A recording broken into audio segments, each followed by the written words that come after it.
रणधीर पनिहार जी विधायक पहुंचे हैं आज मनभौरी मंदिर में माता रानी के दर्शनों के लिए। रणधीर पनिहार जी बड़े विधायक जी, ठीक है जी। और देखिए हमारे माननीय विधायक रणधीर पनिहार जी पहुंचे हैं और साथ में हमारे सभी आशीर्वाद लेते हुए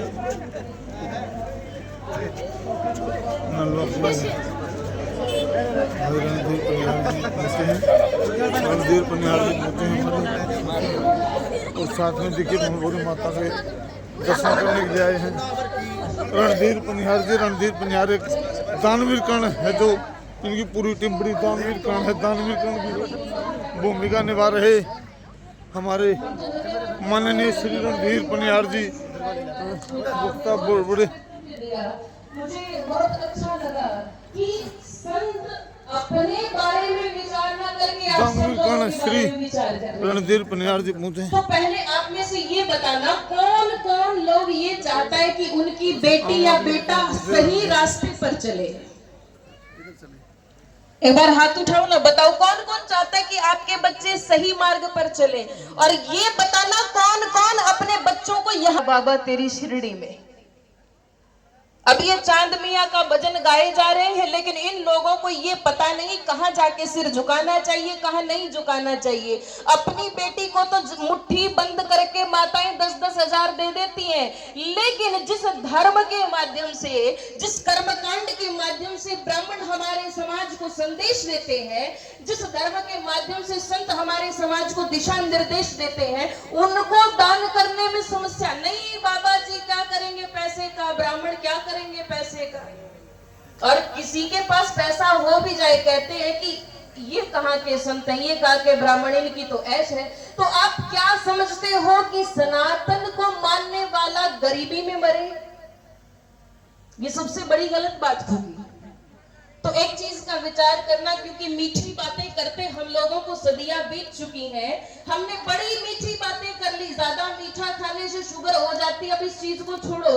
अभी बालाजी धाम से महाराज जी ने जो इतना बदतमीजी, बेटी जो है वो किसी मुसलमान से शादी करना चाहती है, मुझे कोई दिक्कत नहीं है कि किसी सभी महाराज साधुओं को संप्रदाय विशेष विचारधारा मदरसे वाले या किसी मुसलमान से शादी करना चाहती है, तो करवा दो।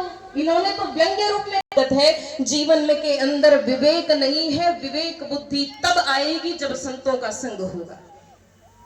क्योंकि संतों के पास जाना छोड़ दिया, मंदिरों में जाना छोड़ दिया। जहां पर नरहरि मंदिर होना चाहिए था, वहां पर नरहर पीर कर दिया गया।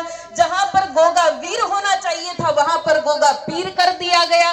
क्योंकि हम सब लोग कायर बन चुके हैं। गड़बड़ तो हम सब लोगों की है। और आप सब लोग अगर यहाँ पर आए हो तो मुझे इस चीज में बहुत बड़ा दुख है। मैं तो सीधी बात कहती हूँ, आप लोग आए हो तो मुझे दुख इस बात का है कि इतनी सी कुर्सियां लगी और वो भी खाली पड़ी हैं। हमारी हिंदू एकता कहाँ चली गई? बताइए, क्या सही हूं मैं? इतने से लोग हैं, बहुत सारी हमारी युवा पीढ़ी अपने घर बैठी है। कहीं कोई बात हो गई, कहीं कोई थोड़ा सा दंगा हो गया, सब लोग अपने अपने चले जाएंगे। बच्चे बात करने में बिजी रहते हैं, युवा बालक है कोई फोन चलाने में बिजी रहता है, लेकिन ध्यान ही नहीं देते क्या धर्म है क्या नहीं। अब आपके छोटे से बच्चों से अगर मैं पूछ बैठूं, क्योंकि बच्चों को तो लाए नहीं हुए, एक आधे बेचारे, अगर मैं बच्चों से पूछ भी लूं कि आपका धर्म क्या है, तो कोई बता नहीं पाएंगे। बच्चे बैठे, बताना आपका धर्म क्या है। चीटिंग नहीं, दर दर वाले नहीं, बता दो बच्चे, बताओ। ये नहीं बता पा रहे हैं। उनके बच्चों से पूछ के देखो, वो ऐसे कलमा पढ़ेंगे जैसे कि बिल्कुल टेप रिकॉर्डर फिट कर दिया गया। और हमारी कमी है।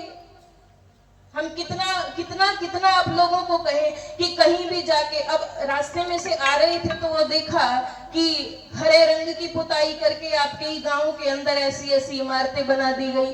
जन्मभूमि के आधे हिस्से को हरा रंग करके अपना नाम दे दिया गया। ये कमी हम सब लोगों की है, क्योंकि विस्तार की चर्चा का समय भी नहीं है। और अभी जैसा महाराज जी ने भी कहा कि जागिए, ये समय जागने का है। और एक और बात, क्योंकि कल ही हम एक चीज पढ़ रहे थे, आर्टिकल जो सेक्शन 30 का जो जिक्र करके मदरसों को खोला जा रहा है, उनको सब्सिडी दी जा रही है। दूसरों को तो सब्सिडी दे देते हैं, लेकिन ये बताइए कि हमारे कितने संतों को आश्रम बनाने के लिए सब्सिडी दी गई?